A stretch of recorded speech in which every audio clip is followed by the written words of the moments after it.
तो जरा इस कॉमिक्स को ध्यान से देखो। इसमें नागराज बैटमैन, सुपरमैन और स्पाइडरमैन के साथ मिलकर जादूगर साकुर से लड़ रहा है।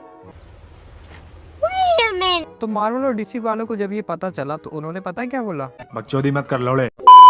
तो आज हम बात करेंगे कैसे राज कॉमिक्स ने अपने ही पैरों पे कुल्हाड़ी मारी और आगे चलकर वही कुल्हाड़ी उनकी। तो देखो, पुराने टाइम में इंडिया का कॉमिक्स का एरा काफी अच्छा था, क्योंकि राज कॉमिक्स ने 3 महीने के अंदर 9 लाख कॉपीज बेची थी, वो भी केवल नागराज और ध्रुव की मिलाकर। और इन्होंने 20 सालों तक इंडियन सुपर हीरो कॉमिक्स को बेचते रहे और इस पे काफी पॉपुलैरिटी भी गेन कर चुके थे। पर अगर इस टाइम अगर तुम किसी से पूछो कि क्या तुम्हें राज कॉमिक्स के किसी भी कैरेक्टर का नाम है, तो कोई भी बच्चा इसका आंसर नहीं दे पाएगा। और हमारे पास कॉमिक्स के नाम पे बचा ही क्या है? सविता भाभी। तो चलो देखते हैं कि आज ऐसा हुआ ही क्यों। तो 1984 का वो समय जब राजकुमार गुप्ता अपने बेटों के साथ मिलकर राजा पॉकेट बुक्स नाम की कंपनी इस्टेब्लिश करते हैं। पर तब ये बात किसी को कहाँ ही पता थी कि ये इंडिया का biggest super hero comics publisher बन जाएगा। तो 2 सालों तक सिंपल कॉमिक्स बेचने के बाद इन्होंने एक ऐसा कैरेक्टर इंट्रोड्यूस किया जो कि इंडिया का one of the most popular super hero बन गया, वो भी इंडियन माइथोलॉजी से इंस्पायर्ड, नागराज। तो नागराज सांपों का राजा, जो कि green muscular body with purple चड्डी वाला आदमी था, और ये सांपों को अपने हिसाब से कंट्रोल कर सकता था। बाकी तुम लोगों ने पढ़ा है तो उसके बारे में डिटेल में नहीं बात करूँगा। और उसके बाद सुपर कमांडो ध्रुव, डोगा जैसे और भी नए कैरेक्टर को इंट्रोड्यूस किया गया। और यहीं से राज कॉमिक्स ने अपना प्राइम अचीव करना शुरू कर दिया, क्योंकि 1990s में इन लोगों ने लगभग 1.5 करोड़ से ज़्यादा कॉपीज़ बेची। और समझ लो कि ऑलमोस्ट कितना पैसा उन लोगों ने कमाया होगा। और पैसा तो इतना आने लगा कि नागराज की कॉमिक्स अकेले ही एनुअली 50 लाख की कलेक्शन करने लगी।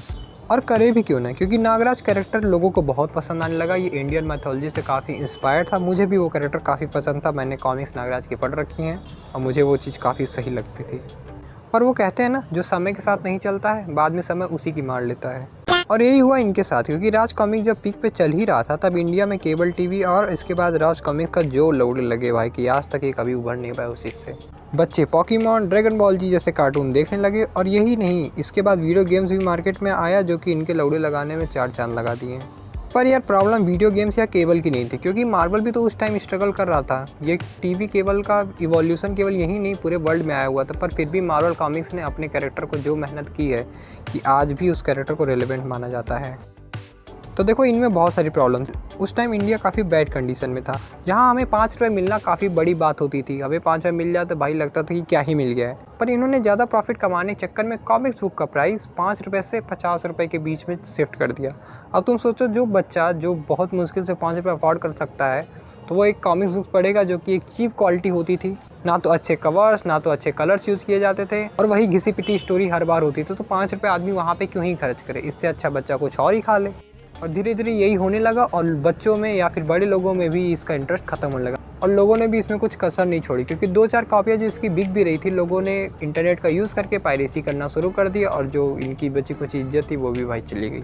जहाँ मार्वल काफ़ी नए मर्चेंडाइज, चड्डियाँ, हेडफोन्स, ईयरफोन्स या फिर बहुत सारी चीज़ें नई लॉन्च कर रहा था मार्वल के कोलैब के साथ, वहीं यहाँ पे कुछ भी ऐसा नहीं हुआ। जहाँ मैंने आज तक किसी भी इंडियन कॉमिक्स के मर्चेंडाइज को नहीं देखा है, फिगरीन्स की तो बात ही छोड़ दो। पर देखो यार, लाइफ में डाउनफॉल किसके नहीं आता है? हमारे तुम्हारे सबके लाइफ में आता है, पर हम उससे निकलने की कोशिश तो करते हैं एटलीस्ट। पर इन लोगों ने वो भी नहीं करा, और जिस वजह से आज देख लो कि राज कॉमिक्स का क्या हाल है। जहाँ एक टाइम पे 2-3 करोड़ कॉपियाँ बेचते थे, आज वो हज़ारों में संख्या आ गई हैं। और इसी तरह से अपनी पर्सनल नॉलेज के कारण इन लोगों ने अच्छे खासे कॉमिक फैंडम की लंका लगा दी। पर आज भी मैं सोचता हूँ कि काश राज कॉमिक्स ने थोड़ी सी मेहनत कर दी होती, तो आज इंडिया में सुपर हीरो का कंडीशन कुछ अलग ही होती। पर देर आए दुरुस्त आए, अभी भी ज़्यादा देर नहीं हुई है। अभी भी चाहें तो ये लोग इस्टेब्लिश कर सकते हैं इंडिया में। अब धीरे धीरे मैं देख रहा हूँ कि मिन्नल मुरली जैसी मूवीज़ और भी लॉन्च हो रही हैं, और ये अपने पुराने हीरोज़ को रिबूट करके एक नई शुरुआत कर सकते हैं।